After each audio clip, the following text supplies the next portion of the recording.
Hello दोस्तों, I am Pradeep जगवान। आज हम बात करेंगे conversion of one system of units into another. Let suppose हमारे पास एक फिजिकल क्वांटिटी है, ठीक है ना। लेट सपोज हमारे पास क्या है, एक फिजिकल क्वांटिटी है, इसकी टू यूनिट्स है, एक है एमकेएस में और दूसरी है इसकी सीजीएस में। एक है एमकेएस में और दूसरी है सीजीएस में। एमकेएस में देखें तो ये है N1U1। जो N1 है ये शो कर रहा है किसको, न्यूमेरिकल वैल्यू को। जो N1 है ये शो कर रहा है न्यूमेरिकल वैल्यू को। वहीं अगर हम U1 देखें तो ये क्या है, यूनिट्स है किसकी, इस फिजिकल क्वांटिटी की। किसमें, MKS में। अगर U1 यूनिट्स है फिजिकल क्वांटिटी की MKS में, तो इसका जो डायमेंशनल फॉर्मूला होगा वो क्या होगा, M1A L1B और T1C। वहीं अगर हम यहां देखें तो ये है N2U2। क्या है, N2U2। N2 भी क्या कह रहा है यहां पे, न्यूमेरिकल वैल्यू है। N2 क्या कह रहा है यहां पे, एक न्यूमेरिकल वैल्यू, ठीक है ना। और U2 क्या है, यूनिट्स है। U2 क्या है यहां पे, यूनिट्स है किसकी, इस फिजिकल क्वांटिटी की। किसमें, सीजीएस में। अगर ये यूनिट है तो इसका डायमेंशनल फॉर्मूला क्या होगा, M2A L2B और T2C, ठीक है ना। अब देखो क्या होता है कि चाहे इस फिजिकल क्वांटिटी की हम यूनिट MKS में निकालें चाहे CGS में निकालें, जो मैग्नीट्यूड होगा वो जैसा है वैसे ही रहेगा। लेट सपोज एक एग्जांपल देखते हैं हम, ठीक है ना। अगर हमारे पास 1000 ग्राम का क्या है, रुई है, 1000 ग्राम की रुई है, और वहीं पे हमारे पास दूसरी जगह है 1 kg का फ्रूट्स। यानी कि एक तरफ हमारे पास है 1000 ग्राम रुई और दूसरी तरफ हमारे पास है 1 kg फ्रूट्स। हमसे पूछता है कोई कि बताओ इन दोनों में से भारी कौन है। तो हम देखते हैं कि भारी दोनों नहीं है। क्यों, क्योंकि अगर मैं इस 1000 ग्राम को MKS में चेंज करूं, इस 1000 ग्राम को MKS में चेंज करूं तो ये क्या आता है, 1 kg आता है। या फिर इस 1 kg को मैं चेंज कर लूं 1000 ग्राम में, ठीक है ना। तो बात तो क्या है, बराबर ही है, चाहे 1000 ग्राम की रुई लो या फिर 1000 ग्राम का फ्रूट्स लो, चाहे 1 kg की रुई लो या 1 kg का फ्रूट्स लो, ये दोनों क्या है, मतलब मैग्नीट्यूड में सेम है। इट मीन्स यूनिट से कोई फर्क नहीं पड़ता, फिर चाहे ग्राम हो या केजी हो, ठीक है ना। तो इसका मतलब यहां पे जो N1 है और U1 है ये बराबर है किसके, N2 के और U2 के। अगर लेट सपोज मुझे N2 फाइंड आउट करना है तो मैं क्या करूंगा, N2 equal to N1 U1 over U2, ठीक है ना। और अगर मैं दूसरे तरीके से देखो, डायमेंशनल के अकॉर्डिंग देखो तो ये आ जाएगा M1 ओवर M2 की पावर A और L1 ओवर L2 की पावर B और T1 ओवर T2 की power C, T1 over T2 की पावर C। अगर हमसे पूछता है कोई कि यार 1 न्यूटन को, ठीक है ना, डायने में चेंज करना है, 1 न्यूटन को डायने में चेंज करना है, क्वेश्चन में क्या कहा है, वो बोल क्या रहा है कि आप कन्वर्ट करो किसको, 1 न्यूटन को, 1 न्यूटन को चेंज करना है किसमें, डायने में। तो इसका मतलब यहां पे जो ये 1 न्यूटन है ये क्या है, N1 और U1, और जो डायने है ये क्या हो जाएगा, N2 U2। यहां पे जो N1 है ये क्या है, 1 है, और U1 यहां पे क्या है M1A L1B और T1C। हमें पता है जो फोर्स होता है उसका डायमेंशनल फॉर्मूला क्या होता है, या फिर न्यूटन का डायमेंशनल फॉर्मूला क्या होता है, ये हो जाएगा M1 की पावर 1 L1 की पावर 1 और T1 की पावर क्या, -2। इट मीन्स यहां से हमें मिल गया कि A क्या है, 1 है, B क्या है, 1 है, और C क्या है, -2 है, ठीक है ना। वहीं अगर हम N2 की बात करें तो हमारे पास N2 है नहीं, हमें ये फाइंड आउट करना है। बट अगर हम U2 की बात करें तो U2 क्या है यहाँ पे, M2A L2B और T2C। ये डायमेंशनल फॉर्मूला है किसका, इस यूनिट का। यहां पे ये डायनेम है, और डायने हमें पता है किसकी यूनिट्स होती है, फोर्स फिजिकल क्वांटिटी की, किसकी, फोर्स की। तो फोर्स का जो डायमेंशनल फॉर्मूला होगा वो क्या आता है, M21 L21 और T2 की पावर -2। इट मीन्स यहां से भी जो A है वो है 1 और B है जो ये है 1 और C है जो ये है क्या, -2। अगर हम इस N2 को फाइंड आउट करें तो हमने देखा था क्या होता है, N2 equal to N1 M1 upon M2 की पावर क्या थी, A, और L1 अपॉन L2 की पावर B और T1 अपॉन T2 की पावर C, ठीक है ना। यहां पे N1 क्या है, N1 1 है, तो हम इसे पुट कर लेंगे, ठीक है। M1 किस में है, अब देखो यहाँ पे जो न्यूटन है ये किस में यूनिट आती है, MKS में, और जो डाइने है ये किस में, CGS में।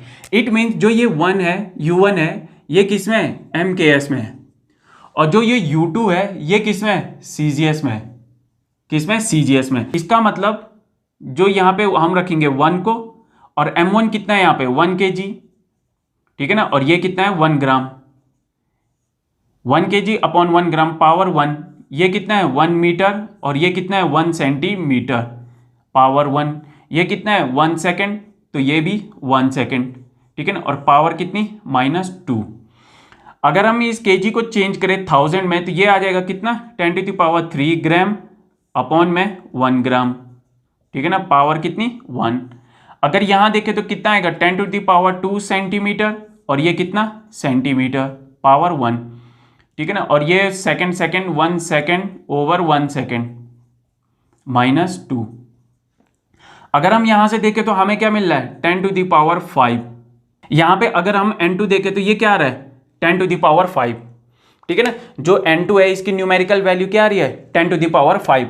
इट मीन्स जो 1 न्यूटन है ये हमें क्या बताता है, इट मीन्स जो 1 न्यूटन है ये क्या है 10⁵ डाइने।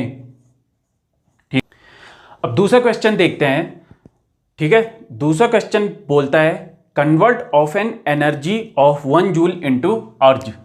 इट मीन्स वो कह रहा है कि जो एनर्जी है, ठीक है ना, इसकी है यूनिट कितनी 1 जूल, कितनी 1 जूल, इसे कन्वर्ट करना है किसमें अर्ज में, ठीक है ना, इसे कन्वर्ट करना है किसमें अर्ज में। अब हमें पता है अगर ये 1 जूल है इसका मतलब ये N1 U1 है, इधर क्या है N2 U2।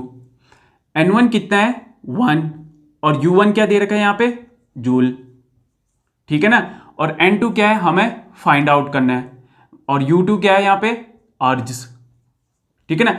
हमें पता है जो डायमेंशनल फॉर्मूला होता है, डायमेंशनल फॉर्मूला किसका एनर्जी का, डायमेंशनल फॉर्मूला ऑफ एनर्जी, जो हमें पता है डायमेंशनल फॉर्मूला होता है एनर्जी का, ये कितना होता है m1l2t-2, कितना होता है m1l2t-2। इट मीन जो a है यहाँ पे वो कितना होगा 1, b कितना होगा यहाँ पे 2, और t कितना होगा सॉरी c कितना होगा यहाँ पे -2, ठीक है।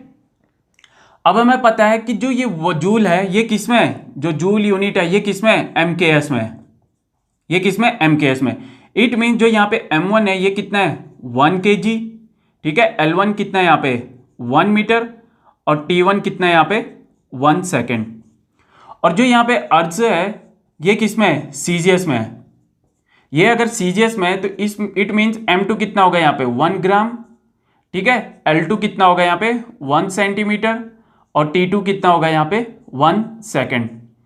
अब हम देखते हैं हमें N2 फाइंड आउट करना है यहाँ पे, तो हमको पता है N2 इक्वल टू क्या होता है N1 M1 ओवर M2 की पावर A, और L1 ओवर L2 की पावर B, और वहीं T1 ओवर T2 की पावर C। N1 हमें पता है कितना है 1 है, M1 हमें पता चल गया यहाँ से क्या आ रहा है 1 kg। इट मीन्स ये हो गया 1 kg ओवर 1 ग्राम की पावर कितनी 1, 1 मीटर ओवर 1 सेंटीमीटर पावर कितनी 2, ये आ रहा है 1 सेकेंड ओवर 1 सेकेंड पावर कितनी -2। इसको चेंज करते हैं ग्राम में तो हम देखते हैं 10⁻³ ग्राम अपॉन ग्राम पावर कितनी 1। अगर हम वहीं यहाँ पे देखें 10⁻² सेंटीमीटर ओवर में सेंटीमीटर पावर कितनी 2, ये तो कैंसल हो गया, ठीक है ना। तो यहाँ से कितना आया ये 10⁻³ और 10⁻² की पावर 2 10⁻4। इट मीन्स जो N2 है ये कितना आ गया 10⁻7। अगर N2 10⁻7 आ गया तो इट मीन्स जो 1 जूल है, जो यहाँ पे 1 जूल है ये कितना है 10⁻7 अर्ज, कितना है ये 10⁻7 अर्ज, ठीक है ना। तो यही है ये कि जब हम एनर्जी को जिसकी यूनिट क्या है 1 जूल है इसको कन्वर्ट करते हैं अगर अर्ज में तो कितना होता है, तो वो होता है 1 जूल इक्वल टू होता है 10⁻7 अर्ज। नेक्स्ट क्वेश्चन देखते हैं, how many erg are there in 1 kilowatt hour. इसमें ये क्या पूछ रहा है, जो 1 किलोवाट आवर है ये कितने अर्ज है, ठीक है, हमें पता है जो 1 किलो होता है ये क्या होता है, इसकी वैल्यू होती है 10⁻³ जो 1 वॉट होता है ये किसकी यूनिट होती है, ये होती है पावर की, और वो क्या होता है work done upon time. It means वो क्या होता है जूल पर सेकेंड। क्या होता है जूल पर सेकेंड। जूल कितना होता है अर्ज, जूल में कितने अर्ज होते हैं, ये होते हैं 10⁻² अर्ज अपॉन सेकेंड। ठीक है, और 1 आवर में कितने सेकंड्स होते हैं, 1 आवर में होते हैं 60 मिनट, और 1 मिनट में होते हैं 60 सेकंड्स। इट मीन्स यहां पे 3600 सेकंड्स हैं। क्या है 3600 सेकंड्स। ठीक है ना। अगर अब हम इसे देखें 1 किलो वॉट आवर को, अब हम देखें तो 1 किलो में कितने 10⁻³ 1 इंटू 10⁻³ 1 वॉट में इंटू 10⁻7 अर्स अपॉन में सेकेंड। अगर वहीं 1 आवर की बात करें तो कितना 3600 सेकेंड। ये कितना हो जाएगा 10⁻³ 10⁻7 और ये यहाँ पे 100, यानी कि ये 7 3 10 और ये 12, तो ये कितना हो जाएगा 36 इंटू 10⁻12 अर्स। ठीक है ना। तो 1 किलो वॉट आवर कितना होता है, 1 किलो वॉट आवर होता है 36 इंटू 10⁻12 अर्स। ठीक है। तो इसी के साथ आज की क्लास यहीं पे तक। लाइक करें, शेयर करें एंड सब्सक्राइब करें, बेल बटन को दबाना ना भूलें। Thank you.